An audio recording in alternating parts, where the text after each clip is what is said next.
back to the my new video guys and my YouTube channel guys. Today and we are going to talk about guys Poco phone guys display and brightness setting guys. In this video friends I will show you guys how can we disable eyes protection mode setting in our Poco phone. Friends, you want to disable your eyes protection mode setting in your Poco phone, so then you can disable easily. And friends, now let's see how can we disable eyes protection mode setting. Today I will show you in this video guys.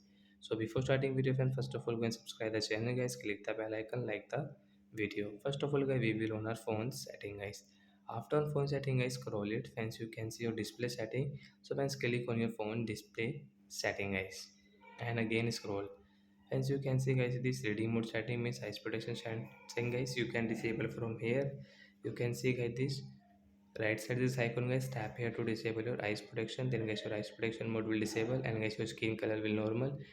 Guys, you can check. So I hope friends you have understood how to disable eyes protection mode. So that's it guys, thanks for watching the video. Bye guys, we will meet on next video.